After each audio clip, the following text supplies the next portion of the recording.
But today we're going to talk about kind of a champion's plan for 90 days. And the reason the education committee decided to do it this way is because of just where we are in the year right now. If you really look at it, you've got about enough time over the next 3 months to stock your pipeline, get rolling for 2026, maybe with a little bit of momentum. But after that, you got about 30 days to close business before we're done for the year. My experience with the last quarter is that it's still very, very active. Our last quarter rarely has been the slowest quarter. Usually first quarter is slowest quarter for us. So instead of maybe throttling down as school starts, as holidays kick in, I think it's a better way to go in with some intention to the same time of year. And my hope is that you'll maybe close 3 to 6 more deals between now and the end of the year, or if you don't, you'll feel damn good about what 2026 is looking like as you do all this stuff. But first and foremost, like, what's a champion? The definition, it's a person who has defeated or surpassed all rivals in a competition. So today we're going to have the mission, the commitment, and the tools needed. The mission is to get 3 to 6 new transactions. That includes nothing that you have in front of you today. We want to try to find new opportunities. Secondary, stocking that 2026 pipeline. And the commitment, this is the important piece. The commitment is 2 hours per day, 5 days a week. The 5 days is flexible. The 2 hours really shouldn't be. The tools needed, I mean, shocker, a phone, a database, social media, open house signs, business cards, and an accountability partner. And when it comes to an accountability partner, I wanted to talk about fake friends versus real friends. A real friend speaks the truth. The truth is sometimes what you want to hear and sometimes not what you want to hear. But a friend, right, a true friend is going to speak the truth to you. A fake friend is going to affirm you all the time. They're going to make you think that you're great 24/7. You never do anything wrong. That can be dangerous, right? So when you're thinking about an accountability partner, you want a real friend, somebody that's like, hey man, be mad at me if you want, but here's what we said we were going to do last week. We didn't do it. This is the 3rd week in a row we've done that. Are we really in this? You know? And our job from there is to not be offended, right? When somebody cares about you and gives you feedback enough to help you grow, man, I think the last thing that you could do is be offended by that, especially if your goal is to grow. The first step in all of this, though, is to find structure. The way it was presented to me is you give your day a structure, you have a focus area for the day, and then you have associated action steps that tie into the focus. And I'll give you some examples just based on what came to me. Let me preface this by saying I've talked with probably a dozen different hometown agents over the last week. Some of them sent me emails. I'll read one email to you verbatim today. It's amazing. But the rest of them literally just told me what their habits were so that I could tell you guys what they were. Monday is the focus is follow up and call block. They use this for database check-ins and buyer and seller calls.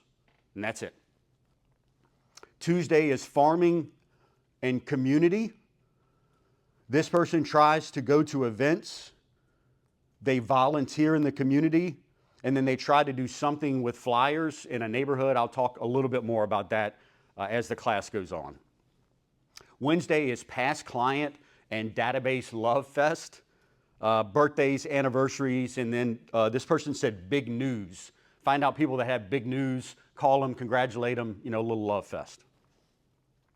Thursday, social media and videos, content, updates, reels. Friday is flex and or weekend prep. Saturday, Sunday, we call those moneymaker time. Open houses and showings, right? People aren't working, that's when we need to be working. That's the business. So in terms of what you're looking for, that's one agent structure, right? Maybe some of those things aren't comfortable for you. Maybe there's some things in your business that are more effective, but you need to plug and play. And I really love this idea of picking the day, picking the focus, and then laying out the associated acts. The next piece of the puzzle, though, is finding a rhythm. Who agrees with the AM, PM real estate rhythm, right? You have more energy in the morning or the front-loaded part of the day. Your energy wanes as the day goes on. Any naysayers on that, like that philosophy? Anybody is like, hey, I got plenty of juice in the afternoon, no problem at all. We need that. We need that. If I'm not a morning person, like in life, I'll be 44 this month. Let's just say after 44 years on earth, I'm still not a morning person. I think that ship probably has sailed for me. You know what I mean? Like maybe the next 44 years will change things. But what kind of state of mind am I in to accomplish the goals that I've set for myself? The flip side of that, though, is I think it becomes incrementally harder as the day goes on for you to get the stuff that you know you got to get done, which is why they say eat that frog regardless of how you feel. But if you got afternoon mojo, I'm not here to like talk against that at all. I think the idea is that at the end of the day, the stuff just has to get done. And if it doesn't, nothing's going to change. So morning, proactive, more energy, less distractions. Typically, that's the bigger thing we don't talk about is in the afternoon, you have more distractions because life has gotten to you more by that point in the day. You can kind of hide in the morning and get your stuff done. The list is longer in the afternoon. So the idea is to time block for life, not just for work, right? The best way I've heard anybody do this, I got this from Benjamin. I do this 50% of the time, but I promise you your next day will be organized if you write your schedule down for the next day before you leave the office or before you finish your workday. You will walk into your day with intention. You'll know what you need to do. And as long as you have some energy, you'll just show up and perform. The alternative, and show of hands if you guys have had days like this, the alternative is you don't do any of that. You show up and you try to just figure the mess out. Who has days like that? You show up, you've got this list, and you just start trying to figure it out. What if you repackaged it? What if you had the same list and you just said, okay, tomorrow in the morning, I'm tackling these items. These are the items that might not get done tomorrow. It's okay, right? If they're not high priority items, maybe we don't get everything done in a day. But leaving the office with intention for the next day, at least for me, makes me feel like a champion. It makes me feel accomplished for the day. I don't go home bummed out. I go home with some decent energy. And I like just being able to show up and perform, right? Like the playbook is already written. Just start taking the snaps and try to make a play happen. And then the last thing I wrote here was go ugly early. Your first rep at anything is going to be bad. And Rodney, it's not what you're thinking about either. Your first rep and your 50th rep are going to be two different things, right? Who can't do a push-up in here? Is somebody here can't do a push-up? All right, so if I pick, look at just authenticity in the back.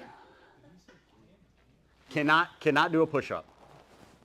If you come up now and you try to do a push-up, I mean, we might laugh at you. You may struggle. It might look different than it's supposed to look. If for 50 consecutive days you try to do a push-up, by day 50 you're going to be able to do a push-up. The form's probably going to be pretty good. Ain't nobody going to be laughing at you or anything like that. But it's going to be ugly early. So when you do these things, right, the first day, the second day, the third day, it's not going to feel good. Like it's in most cases, it's not going to make you feel like the first thing you want to do the next day is the same thing all over again, right? But it's necessary to remember that this is a long game, not quick get rich, a quick get rich scheme. We're looking for success on day 50, not necessarily day 5, even though that's what society preaches right now. So that takes me kind of to what we call the core 6. And this is what I'd like you guys to do today on your own. There might be some similar core 6s, but every core 6 should be unique. I'm going to give you what's come to me from other agents. I'll share my core 6 with you. And then I'd like you guys to actually share some additional items. Think of this as an overall menu that we create together, and then you decide what your courses look like for the overall, I guess, experience. So my core 6 is, the first one is calling the database each week. The action step, if you have a database that you want to work, is identifying how many voice-to-voice interactions you want in a week, right? Pretty basic. Number two is something with an open house on a weekend. If I've got a listing, I probably should, but I don't do a ton of open houses anymore. So it's making sure that if we have a listing on the market, it's stocked. For you, it could be simply hosting one open house per weekend. 4 open houses is incredible, but maybe get to 4 and let's just master one consistently for a few weeks. I wrote, find hometown realty listings if you don't have any team listings, if you're not on a team. Just holding a hometown realty listing open, especially in Hanover County or their surrounding areas, there's a lot of community influence that comes along with it. So you're doing extra acts for your business without knowing it by just being there in that open house. Take it a step further though and pass out flyers. We even have done the special fake VIP neighbor hour. I mean, the open house is still 3 hours. We're just saying the first hour is when the neighbors can come. If the general public comes in the first hour, that's still going to be okay with me. You know what I mean? Like, it's fine. But take it a step further, right? If we're working on open houses that day, don't spend 10 minutes finding an open house and be like, we're good to go. Then they sell the house on Thursday and you have no open house game for the weekend anymore whatsoever. Take it deeper, right? Be intentional. Number 3 is video content. I hate video content. I prefer to hide. Like, if you don't know what I look like, I did my job, right? But the fact of the matter is, if you're going to be a professional, you need to monitor trends. You need to understand what's relevant with different buyer and seller pools, and you need to have some business practices. They say that your videos should be less than 90 seconds, and the biggest thing that I took away was authentic beats perfect every time. They would much rather see your authenticity than your perfection. My personal favorite is writing notes. If I'm being honest with you, I think it's because it's like you can do it by yourself. You don't have to talk to anybody, and somehow you still make people feel good. I feel okay telling y'all that. But at the end of the day, I know that writing notes is probably not going to take me to the promised land the way lunch is or phone calls or something like that will. GeoFarm Weekly. This is pretty cool. Pick a neighborhood. It's even easier if you just listed, just sold something, or even if Hometown did. Call the agent that sold the house, ask them if you can do this, and get it out to a neighborhood. The coolest thing that I thought, though, was it said hit the same neighborhood every 30 days. Don't get caught up in the results. Just hit the same neighborhood for 30 days. At least the formula was, if you do that for 6 months in some way, shape, or form, you're going to have a market presence in that neighborhood from the consistency. If you do it one time, maybe, old Gertrude's going to call you because she's got some questions and she'll waste about 3 hours of your time. Or you can take it a step further with consistencies. And then the number 6, this is the most important part for me. I constantly get in situations where I want to serve others. I get wrapped up in their circumstances and what I can do to help. I never ask. I'm not even that good at asking for help, like in general.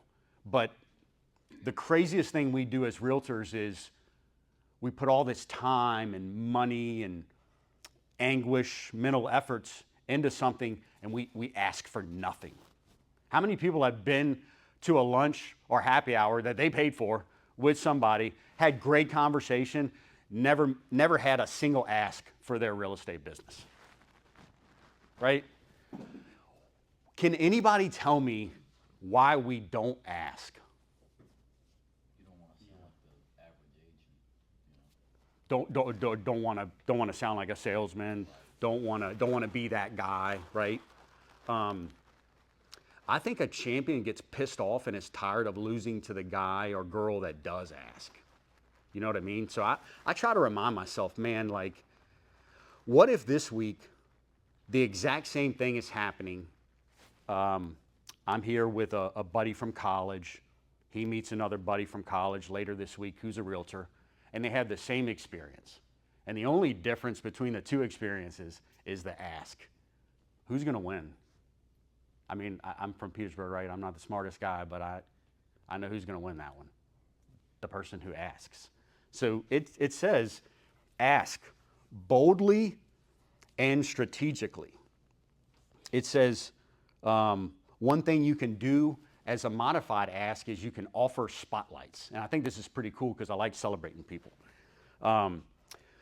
You can send them a quiet reward. Say somebody sends you a referral, a quiet reward, like a note and a gift card to a restaurant that you know they love or something like that, quietly, right? But public recognition, a public spotlight, letting them know specifically how they impacted your business, that has a greater chance of being repeated.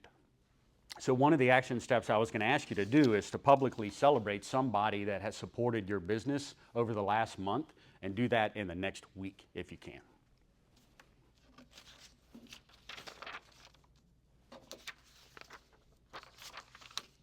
Okay. So the idea, when you pick your core six, we don't want this to feel like a grind. We're gonna have to flip that perspective, because at the end of the day, this is work, right? Like, and work can feel like a grind or it can feel pleasurable. It's all how you're doing it. The idea, though, is if it's scheduled and it's simple and it's repeated, it works every time, like without fail. But we have to figure out things that are natural to y'all that you'll actually do in order for you to form your core six. So when you think about finding business, you had to find a deal in the next 90 days. And this is kind of what I asked some of the vets at Hometown. What are some of the business acts or the things that you would do? And before I add anything I've got, I kind of want to see if we'll knock it out without even hitting the list. So interactive, please participate. What are some things that you can do to find business over the next 90 days and put that on repeat?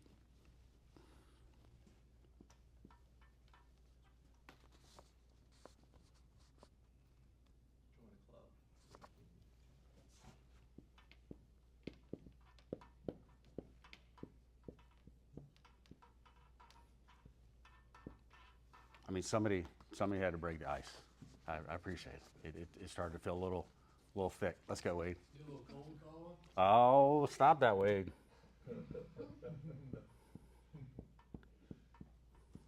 Wade coming straight out of the early 2000s with the cold calling. Let's go. Talk to your business partners being Oh.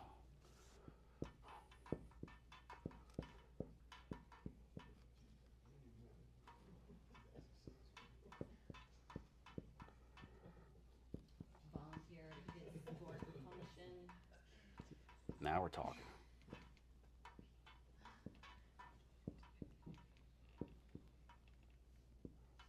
I hope y'all can read this. I never claimed to have like the best writing in the world. A lot of similarities: social functions, volunteering, networking. What else? Good stuff so far. We can do better though. I feel like calling past clients. Let's go.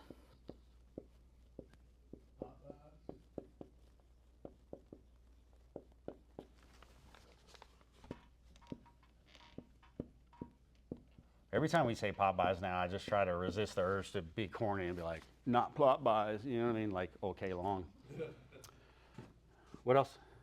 These are good stuff. Like, we got some face-to-face, voice-to-voice. We have some consistent interaction with familiar relationships. Like, this is definitely the direction we want to be headed in. There's a lot more, though.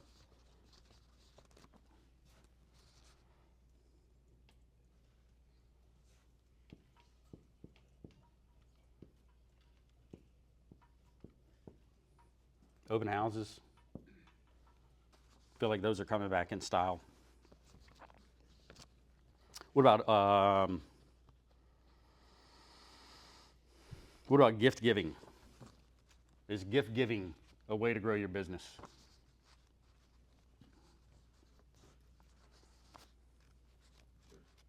Could be.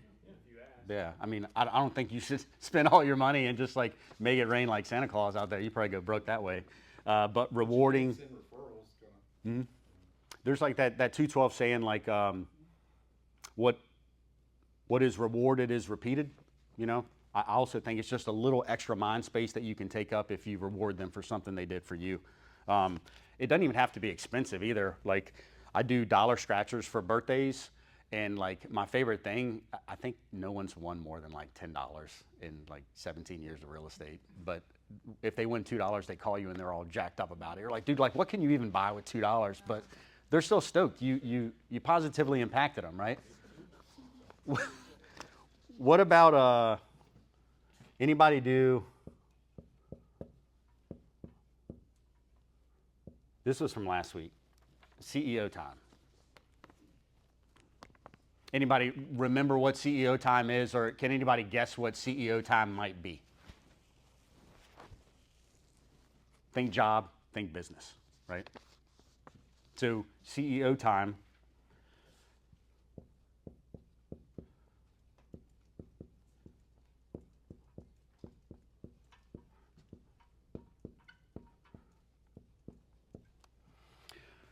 Just because you set your core 6 doesn't mean that you don't pay any attention to them after that. CEO time is when you give yourself time to be the eye in the sky for your business. Hey, we're writing contracts, we're penning deals, we're closing deals, we're doing these things, we're getting referrals, right? But how's it all going, right? Otherwise, I think what we get as realtors is that life of chaos where we put ourselves on the hamster wheel, we convince ourselves that that is exactly how life should feel, and we run until we gas out or burn out, you know? CEO time will help you avoid all of that. What, like a mailer or a newsletter? Anybody do anything like that? Handwritten letters? Okay.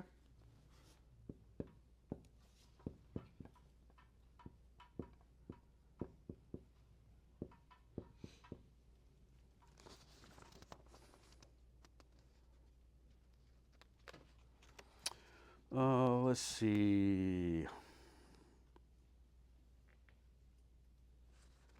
Let's see. This will be the last one I put on here.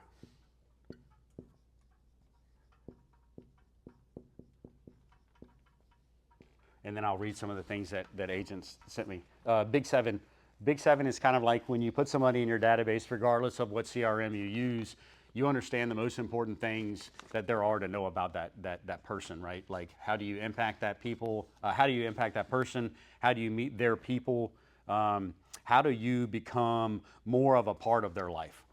Big Seven, basic stuff like the name, the address, the email, the phone number and stuff.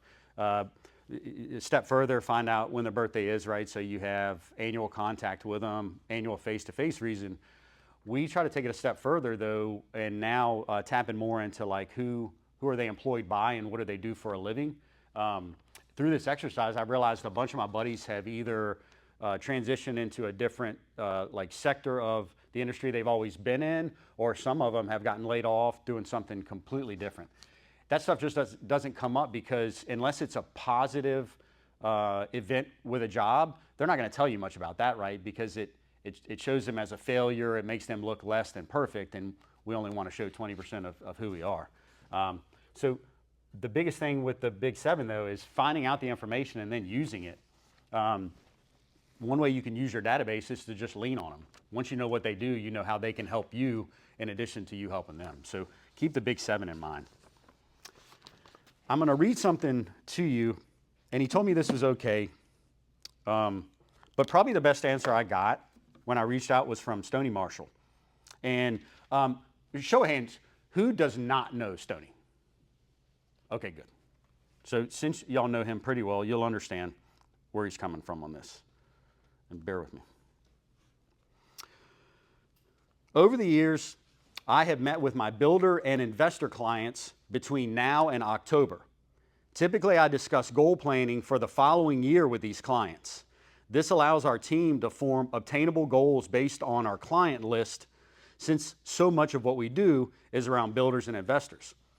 I have found this to be helpful not only to keep my focus, but also to keep them focused. Throughout the year, we can revisit their goals, remind them of what they wanted to achieve, and hold them accountable. It has proven to be a great tool, and I wish I did it better these days. We all feel the same way. We all wish we were doing something better. To me, that sounds amazing. What Stoney said was for you all to pick your top 5 clients, builders or investors, and discuss goal setting. It's important to lay the groundwork with these high performers and repeat customers now. You win the first quarter with a plan of success in the third and fourth quarters. Investing in building takes time, just like any real estate transaction. Our planning starts well before any payday occurs. That's strong. Not only is it important to win the first quarter, but it's also critical this is critical to having a great year as well. Slow starts, unbalanced business, all typically lead to a logjam, which only exuberates the peaks, that's a big word, and valleys in this business. I've also found that this raises my level of professionalism and sets me apart from other colleagues in the industry. How many of you meet with your clients to help them goal plan? Goal planning is not just for business, it's also personal and spiritual. This fosters and builds a stronger relationship with my customers. Like, that's strong. Before you put that away, what was that big word? Exuberate? I don't think he spelled it right, but I mean, details. Nobody has ever explained it to me in that way. I've never thought of including investors. Maybe that'll buy a couple of houses with us a year. I've never thought about sitting down with them and being like, hey, let's talk about your goals for next year, because I'm going to help you throughout the year stay on track. I think most of us are kind of like, man, if I could just find an opportunity, I will do my absolute best with that opportunity, and then I'll look for the next opportunity, and I'll do my best with them, but we don't do enough with the low-hanging fruit that's in front of us. So don't take it from me. I mean, Stoney smashes me in real estate, but look at what the guy's doing. It's still just voice-to-voice, face-to-face, business partners, the one-on-one stuff on repeat. I told you that one first because it was the coolest one I had to offer. I'll read these others to you. Never miss a Monday call block. You could only imagine who said that one. Phone calls to your COI, specifically A clients, or take some of them out for a lunch or coffee, and then in all caps he said, and ask for a referral. And that's from a guy that never comes to Hometown U. You don't see him much around at all, and he's still a top 15 agent every year. And then the last thing was understand what A-plus income producing activity looks like and do as much each day as you possibly can. Kind of profound stuff, right, y'all? But the idea, James Clear, anybody ever read Atomic Habits or heard of Atomic Habits? James Clear said, if you don't rise to the level of your goals, you'll fall to the level of your systems. And I thought about that for a minute. I think that means like you can go as high as your goals and as low as your systems. And if your systems are pretty damn good, you're never going to get that low. You can only go as high as your goals take you. So keep it in mind that you've got to really, really establish your core six. Anybody remember, what's our training manual called, Rodney? The binder, the old school joint? Infinity Training Manual. I dug through that bad boy. When's the last time anybody looked at the Infinity Training Manual? Show of hands if you looked at it in the last month. Oh my gosh. Okay. I love y'all. It had been a while since I opened that up. But this is what the Infinity Training Manual says the most effective activities a realtor can do. Top 10. Number 1 is write and present a contract. Shocker. Number 2 is get a price adjustment on a listing. Who's had to get a price adjustment over the last 60 days? Coming back in style, right? Let's go. We've got to have some skilled agents. Number 3, listing presentation. Number 4, showing homes. Number 5, doing a pop buy. Number 6, making calls. Number 7, writing notes. Number 8, business-to-business networking. Number 9, learning and growing. And number 10, prioritize and planning. And I tell you that because this is from the Infinity Training Manual that has been around, I think, for a while. This is what we just came up with on the fly together as a class. And they're eerily similar to each other. Every seminar I attend, every video I watch, it seems to be the same thing, right? Find your plan, work your plan, don't quit, and remember the 50th rep is going to be better than the first rep. All that makes sense? Let's go. Appreciate y'all.